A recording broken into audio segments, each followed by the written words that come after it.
All right, now to our first conversation there. We've got some data out for 2024 recently, and that's for the Central Bank of Nigeria. Reported strong earnings. Profit after tax was about 38.8 billion naira. Total operating income that rose from 5.9 trillion to about 15.1 trillion in 2024. Net interest income, but that dipped 94% in 2024, and other metrics there. But what does this mean for the Nigerian economy, especially the Naira? Joining us to unpack this, we have Basil Abia as the co-founder of Verif Africa, joining me from our Abuja studio. Great to have you, Basil.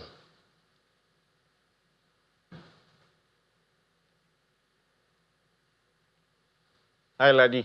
Yeah, Good afternoon from Abuja. Yeah, it's great to have you right there in our Abuja studio. It's been a while, Basil, but I know it's my fault. I've been away too, on vacation. But first off, let's start with the Naira, at this point. We're in a brand new month. How do you see the performance in April? We did start the month of April, stronger, but we saw weakness going down.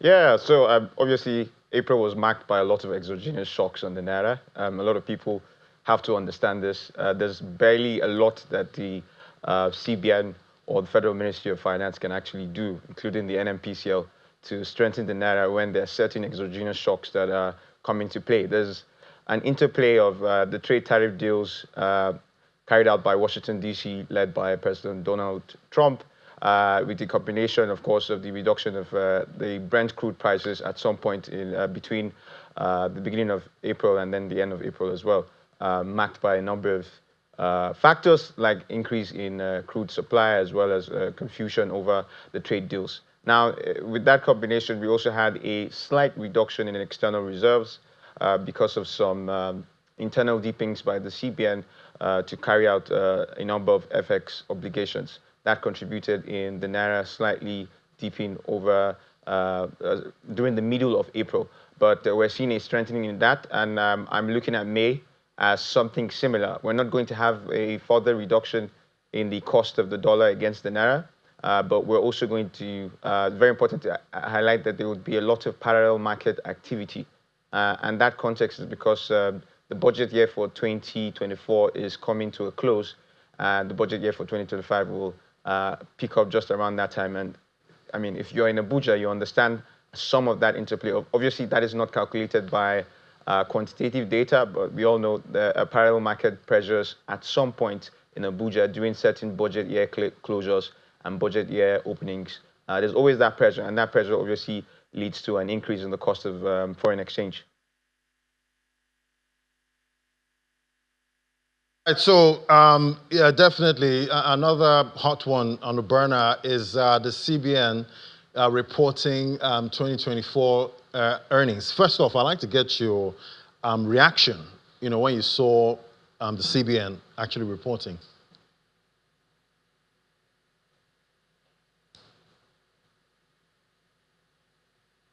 I was happy. It was like heaven. How many years have we waited for a financial year report? How many years have we watched the contravention of the CBN Act where the CBN doesn't make financial reports public? The same thing with the NMPCL and many other Nigerian quasi-MDAs or quasi-corporations, in that sense, quasi-government or quasi-private corporations. So I'm very happy. It's a step in the right direction. Should have taken as early as 2024, but it dropped, and then we're really happy. I have concerns. I have certain questions, but thus far, I'm really happy with the numbers that we have read from the FY 2024 report.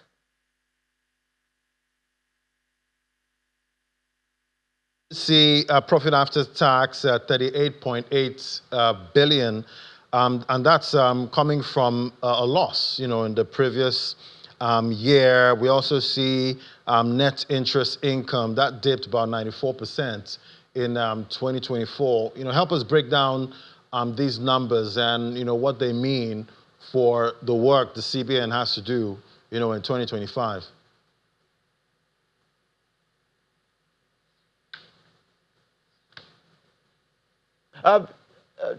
for instance, the net interest income, we all know what has led to that. There's been a lot of monetary policy activity from the CBN. For instance, the mopping up of liquidity due to the OMO issuances, that has obviously increased that position. So that increase is noted as very commonsensical because of the activity of the CBN. Now, for the other positive reportage that we've seen from the numbers, it's very important to highlight that that has been largely due to the accretion into the external reserves. As you know, the external reserves have increased from 36 billion to over 38 billion, at some point nearing 40 billion before a slight dip last month.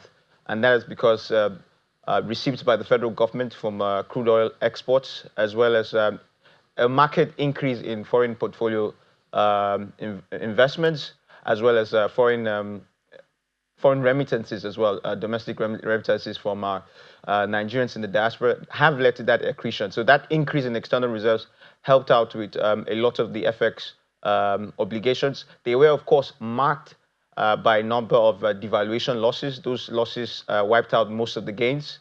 But I see progress in that sense because there is now organizational control. There is some form of transparency. There's adoption of new internal reporting protocols when it comes to the accounting perspective. And there's some confidence from the board. They had a very good outing. They had a very good outing at the IMF events last month as well. So we give them kudos for that. I know that some analysts are not happy that the CBN are now the chief marketers for external liquidity in that context. And I understand the fears. You expect the Federal Ministry of Finance to lead that charge. But this continue to strengthen monetary policy governance is continue to boost the strength of the Naira. But we have liquidity management expenses that are going to continue to increase because of this policy. And that means we're going to see more OMO issuances in that regard for the latter end of this year. So, yeah, there are a mix of problems that are still hanging out. Some analysts that I've spoken with and some analysts who have posted on social media are concerned that there's still not a lot of transparency with our foreign exchange liabilities in terms of the forwards and the swaps. There's need for more transparency in that regard. What is our actual standing? As you know, during the unfortunate days of Godwin Emefiele as the CBN governor, we had some international media coverage that was really damning to the state of the CBN bottom line. And that includes all of the liabilities owed to banks like JP Morgan et al. But thus far, very strong confidence from the reports. And, talking about the report now, at first glance, definitely it does look good.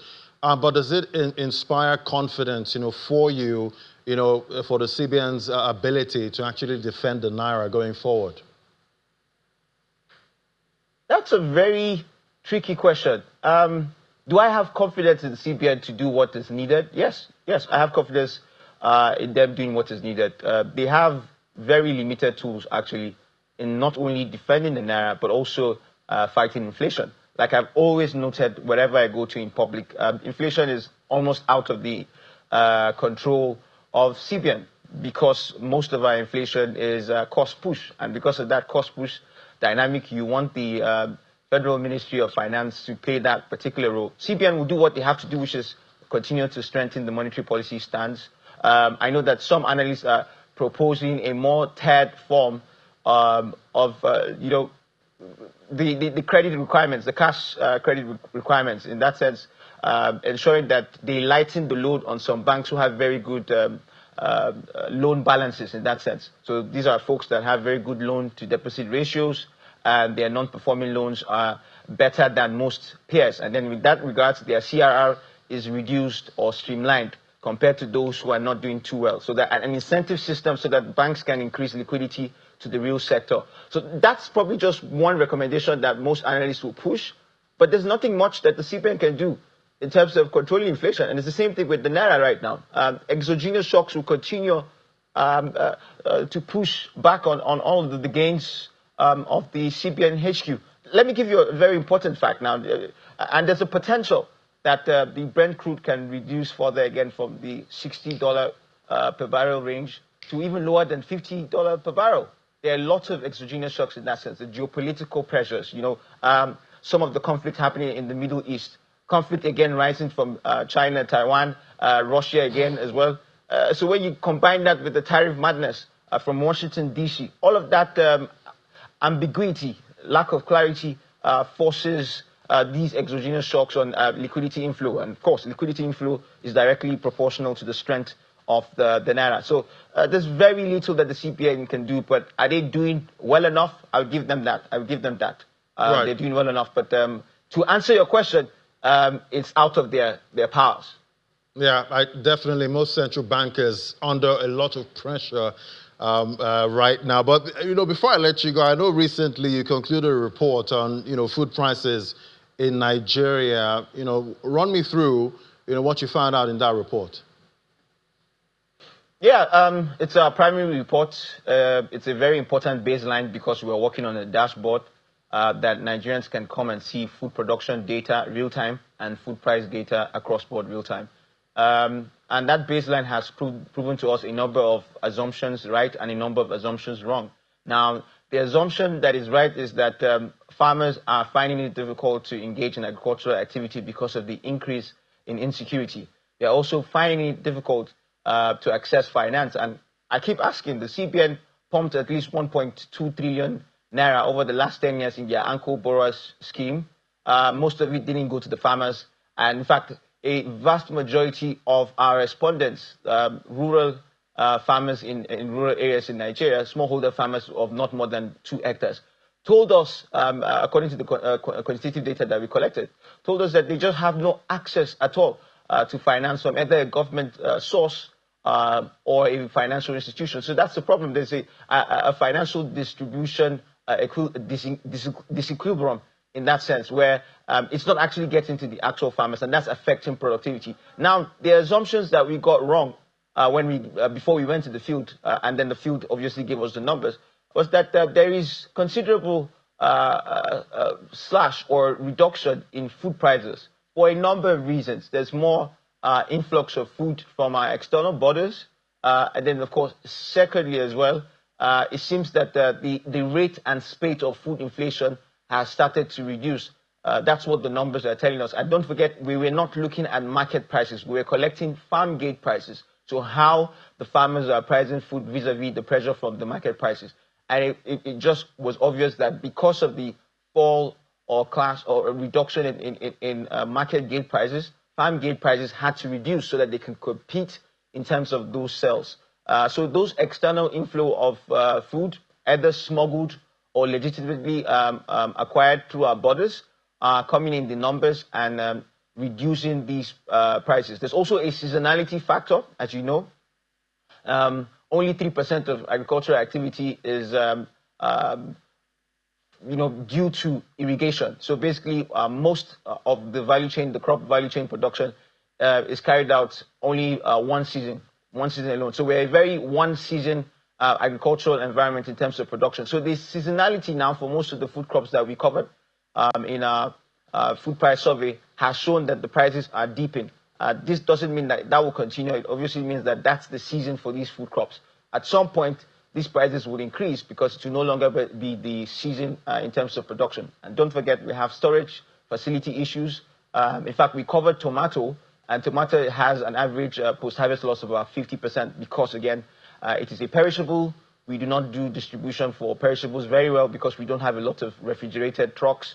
And secondly, electricity using or consuming 5 gigawatts for our national grid is just not enough for an economy with over 260 million people. So those are the numbers, those are the dynamic. The rate of inflation in terms of food inflation is reducing. There's no doubt about that. That's what the data tells us. But would that continue to be the case moving forward? I don't think so. Seasonality is going to be a big factor. Right, definitely. So much to unpack there, Basil. Thank you so much for putting together that report. I'm still going to drill deeper, into that report later. Thank you so much, Basil Abia, co-founder, Verif Africa. Thank you for coming on today. Thank you, Ladi. Always a pleasure. Thank you.